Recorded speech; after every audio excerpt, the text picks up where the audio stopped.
वैसे तो मानसून की आहट को महसूस किया जा सकता है। राजसमंद में भी उम्मीद कर रहे होंगे कि राजसमंद झील सहित सभी जल स्रोत लबालब भरे इस बार भी, मगर ऐसा लग रहा है कि सिंचाई विभाग को ज़्यादा इसकी उम्मीद नहीं है। सिंचाई विभाग, इरिगेशन डिपार्टमेंट को लग नहीं रहा है कि वापस इस बार कोई राजसमंद झील में पानी आएगा, क्योंकि राजसमंद झील में अगर कम बरसात में भी अगर पानी कहीं से आ सकता है, वो जो स्रोत है वो होता है खारी फीडर, जहाँ मैं अभी खड़ा हूँ।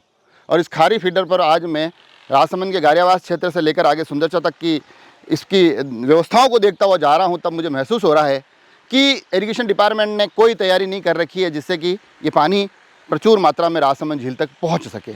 अगर अच्छी बारिश होती है तो ये जब लबालब अगर दिखाई दे, तो अभी की जो स्थिति है उसमें इतनी तो गंदगी है यहाँ पर, इतनी यहाँ पर मरम्मत की आवश्यकता है।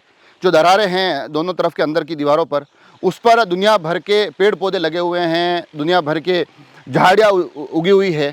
तो इसको देखकर ऐसा लगता है कि सिंचाई विभाग को कहीं ना कहीं अनुमान है कि इस बार बारिश आएगी नहीं, पानी इसमें चलेगा नहीं, तो आखिर क्यों साफ़ सफाई करके टाइम ख़राब करना, क्यों पैसा बर्बाद करना।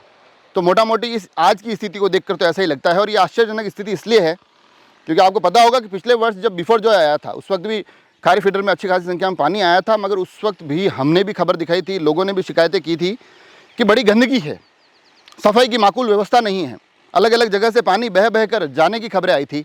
और तब सिंचाई विभाग ने आश्वस्त किया था कि अगली बार मानसून से पूर्व हम ये सुनिश्चित कर देंगे कि ये नहरें साफ़ दिखे, खारी फीडर बिल्कुल व्यवस्थित नज़र आए, और जितना पानी इसमें राजसमंद झील की तरफ जाए उसमें से अधिकतम पानी राजसमंद झील तक पहुंच सके, ऐसी व्यवस्था हम कर देंगे। मगर हो सकता है कहीं न कहीं उनके पास कोई इनपुट हो, कोई अंदर की खबरें आई हो कि भाई साहब सीधा उनके मानसून तंत्र से चर्चा हो गई हो, बात हो गई हो कि भाई साहब इस बार इतनी बारिश आएगी नहीं, तो इस बार आप मस्त रहो, कोई साफ़ सफाई में पैसा खर्च मत करना, कोई मेहनत मजूरी करवाना मत, क्योंकि पानी आएगा नहीं तो फिर ये सब कुछ आपका व्यर्थ हो जाएगा। तो शायद यही सोचकर अभी तक कोई स्थिति सुधरी नहीं है।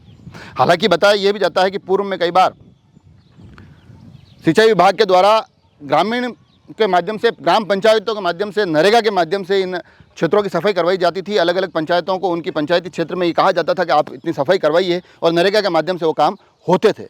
मगर इस बार ऐसा कुछ भी होता हुआ दिखाई नहीं दे रहा है। तो उसका जो मूल कारण मुझे समझ में आता है वो यही लग रहा है कि इस बार इन नगरों में पानी की कोई उम्मीद सिंचाई विभाग को लग नहीं रही है। अन्यथा अगर ऐसा कुछ होता तो हम बिल्कुल मानसून के मुहाने पर खड़े हैं, कभी भी बारिश का दौर शुरू हो सकता है। तो उससे पूर्व आज की स्थिति ऐसी होनी चाहिए थी कि ये नहर बिल्कुल साफ़ सुथरी दिखाई देती, मगर ऐसे हालात दिख नहीं रहे हैं। बड़ी अलग अलग जगह पर अलग अलग किस्म का कचरा पड़ा है, अलग अलग दीवारों पर अलग अलग किस्म के खरपतवार दिखाई दे रही है, अलग अलग पेड़ पौधे दिखाई दे रहे हैं, दरारों के स्वरूप नहरों और नदियों जैसे लग रहे हैं। कुल मिलाकर अव्यवस्थाओं का आलम है। और अगर कुछ नदारद है तो वो है जागरूकता, वो है पूर्व की नियोजित सुनियोजित तैयारी और इरिगेशन विभाग की अनदेखी। अभी अनदेखी कब तक रहती है, स्थितियाँ कब तक सुधरती है, हमें भी इंतज़ार रहेगा और कोशिश करेंगे कि इस पूरे मामले पर आपको हर एक अपडेट पहुँचाते रहें। जुड़े रहे राजसमंद एक्सप्रेस से। धन्यवाद।